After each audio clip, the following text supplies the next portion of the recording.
जय हिंद मेरे प्यारे साथियों। जैसे कि हमारी जनरल साइंस की जो सीरीज़ चल रही थी जिसमें हम वो क्वेश्चन कर रहे थे जो आपके एग्ज़ाम के पॉइंट ऑफ व्यू से इम्पॉर्टेंट है, और कमेंट सेक्शन में ज़रूर बताइएगा कि आपके कितने इसमें मार्क्स है, कितना आपका इसमें स्कोर रहा भाई। तो चलिए स्टार्ट करते हैं। सबसे पहला क्वेश्चन है कि बैटरी में कौन सी ऊर्जा का भंडार होता है। तो बैटरी में जो ऊर्जा होती है वो रासायनिक ऊर्जा होती है। देखो आपके एग्ज़ाम में क्या क्या क्वेश्चन पूछ सकता है या पूछे जा सकते हैं। तो आपसे सिंपल सा क्वेश्चन पूछता है जो स्थितिक ऊर्जा है, पोटेंशियल एनर्जी है, उसका फॉर्मूला क्या होता है। तो तब आप आंसर करोगे कि स्थितिक ऊर्जा का जो फॉर्मूला होता है वो होता है mgh। अगर आपके एग्ज़ाम में पूछे कि काइनेटिक एनर्जी जो होती है, गतिज ऊर्जा जो होती है, उसका फॉर्मूला क्या होता है, तब आप आंसर करोगे कि गतिज ऊर्जा का फॉर्मूला होता है mv²। ठीक है, देखो जोश पूरा होना चाहिए और कमेंट सेक्शन में ज़रूर बताइएगा कि आपका कितने मार्क्स आए भाई।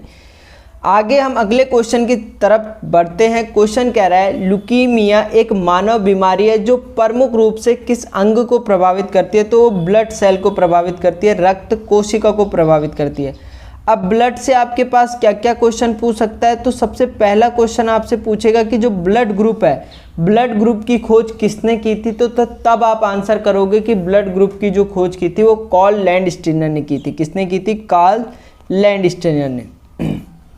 अगर आपके एग्जाम में क्वेश्चन ऐसे पूछे कि रुधिर परिसंचरण, ब्लड सर्कुलेशन की खोज किसने की थी, तो तब आप आंसर करोगे कि ब्लड सर्कुलेशन की खोज की थी आपकी विलियम हॉर्वे ने। किसने की थी?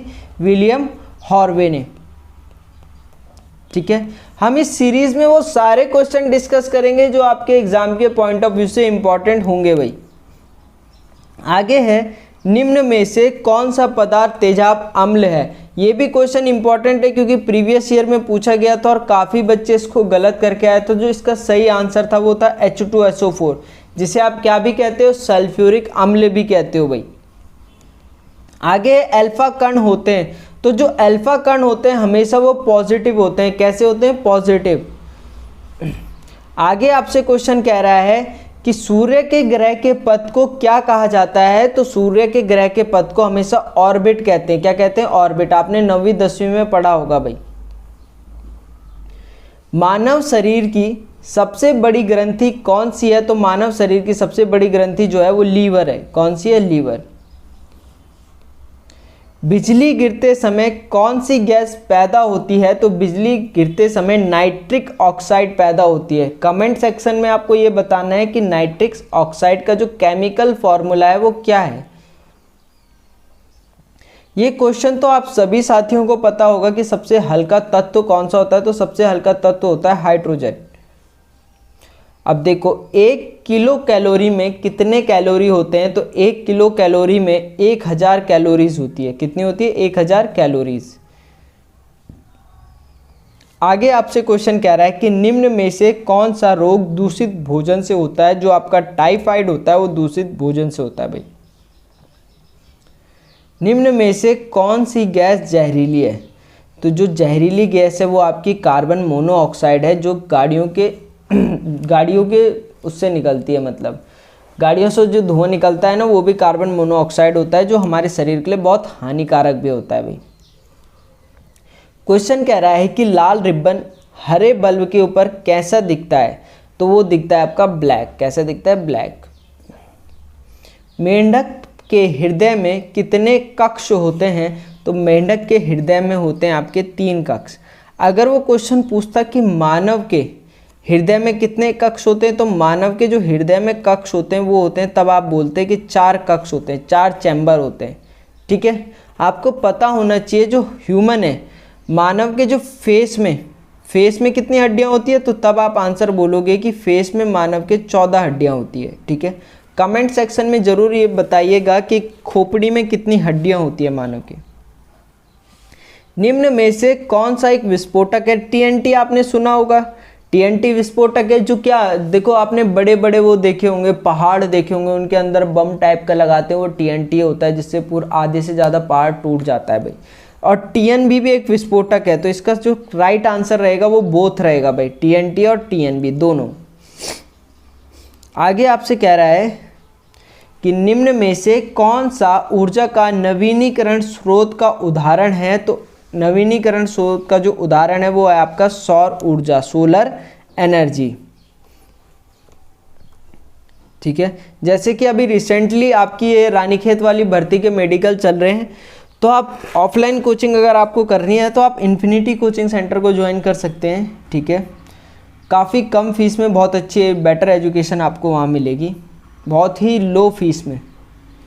चलिए आगे क्वेश्चन कह रहा है कि रासायनिक ऊर्जा यांत्रिक ऊर्जा में परिवर्तित होती है, उसे हम क्या कहते हैं? तो वो जो है मानव शरीर। मानव शरीर क्या करता है कि रासायनिक ऊर्जा को यांत्रिक ऊर्जा में परिवर्तित करता है भाई। आगे है पीवी का जो स्थिरांक है वो बॉयल्स का नियम है। किसका है? बॉयल्स का नियम। अगर मैं ओम के नियम की बात करूं तो ओम का नियम होता है V = IR। अगर आपके एग्जाम में पूछे कि ओम का नियम क्या होता है, तब आप बोलोगे V = IR। अगर मैं न्यूटन के नियम की बात करूं तो न्यूटन के नियम को क्या भी कहते हैं? जड़त्व का नियम भी कहते हैं। आपके एग्जाम में बनता है कि न्यूटन के नियम को क्या कहा जाता है, तब आप आंसर करोगे इसे जड़त्व का नियम कहा जाता है, या लॉ ऑफ इनर्शिया भी इसे कहा जाता है भाई। आगे है आपके पास कि सोडियम कार्बोनेट आमतौर पर किस नाम से जाना जाता है? तो सोडियम कार्बोनेट जो है आपका जाना जाता है धोने का सोडा, जिसे आप वॉशिंग सोडा कहते हो। अगर इसके केमिकल फार्मूले की बात की गई तो केमिकल फार्मूला होता है इसका Na2CO3। क्या होता है? Na2CO3। PDF आप हमारे टेलीग्राम चैनल से ले सकते हो, टेलीग्राम चैनल पर PDF अपलोड होगी। आगे आपके पास कि पानी की बूंदे के गोल होने का क्या कारण है? तो पानी की जो बूंदे है वो पृष्ठ तनाव के कारण गोल होती है, सरफेस टेंशन के कारण गोल होती है भाई। एंजाइम क्या है? एंजाइम तो एंजाइम जो है आपकी क्या है? प्रोटीन है। एंजाइम क्या है? आपके प्रोटीन्स। डेट्राइट्स किस में पाए जाते हैं? इंपॉर्टेंट है, प्रीवियस ईयर का क्वेश्चन है, आपके एग्जाम में पूछे भी गया है। तो डेट्राइट्स जो है आपके किस में पाए जाते हैं? तब आप आंसर करोगे कि डेट्राइट्स आपके न्यूरॉन्स में पाए जाते हैं। ठीक है, किस में पाए जाते हैं? न्यूरॉन्स में। विद्युत ऊर्जा का सबसे ज़्यादा उपयोग किसे प्राप्त करने में किया जाता है? तो विद्युत ऊर्जा का जो है हीट में भी करते हैं, उष्मा में भी करते हैं, मैकेनिकल वर्क में भी किया जाता है और प्रकाश में भी किया जाता है। तो इसका जो करेक्ट आंसर रहेगा वो रहेगा आपका ऑल ऑफ दीज, उपरोक्त सभी। ये तो आप सबको पता होगा कि पृथ्वी के जी का मान क्या होता है। देखो, अगर जिस विद्यार्थियों को ये क्वेश्चन का आंसर नहीं पता तो बहुत समस्या होने वाली है, क्योंकि विद्यार्थियों ने लगभग सारा कोर्स निपटा के अपना बिल्कुल ऐसे हो चुके हैं कि लगभग 70-80 नंबर उनके 100 में से आ जा रहे हैं। तो अगर आपको इतना सिंपल क्वेश्चन नहीं आ रहा है तो आप बहुत गहरे पानी में हो भाई। ठीक है, इसीलिए पढ़ते रहो, पढ़ोगे लिखोगे बनोगे साहब, खेलोगे कूदोगे बनोगे खराब। डायलॉग सुना होगा, बहुत ही जाना माने डायलॉग है और बहुत बार आपने सुना होगा। तो मेहनत कर लो, आपके हाथ में नौकरी है, बस आपको एग्ज़ाम देना है और आप एक गवर्नमेंट सर्वेंट बन जाओगे। तो पृथ्वी पर जी का जो मान होता है 9.8 मीटर पर सेकंड स्क्वायर होता है। ठीक है, आगे है चुंबकीय क्षेत्र कौन सी राशि है? तो चुंबकीय क्षेत्र की अगर मैं बात करूँ, मैग्नेटिक फील्ड जो है एक सदिश राशि है, वेक्टर क्वांटिटी है भाई। और आज का अंतिम क्वेश्चन कह रहा है, ये तो आप सबको पता होगा ये क्वेश्चन भी, निम्न में से किस उत्प्रेरक की उपस्थिति में प्रकाश संश्लेषण होता है? तो हरे पौधों की पत्तियों में क्लोरोफिल के कारण। ठीक है, तो ये इसका राइट आंसर रहेगा। ठीक है, आज के लिए इतना ही। देखिए, पढ़ते रहिए, आपका एग्ज़ाम कभी भी हो सकता है। 31 तारीख को तो कैंसिल हो गया है, तो एग्ज़ाम कभी भी हो सकता है। आप घर पे रहिए और पढ़ते रहिए। ठीक है, क्योंकि अगर अब आप तो आपके हाथ में नौकरी आपके हाथ में ही है, बस आपको एग्ज़ाम निकालना है और मेरिट लगेगी और आपका नाम आ जाएगा। ठीक है, तो पढ़ते रहिए। मिलते हैं अगली वीडियो पर। जय हिंद।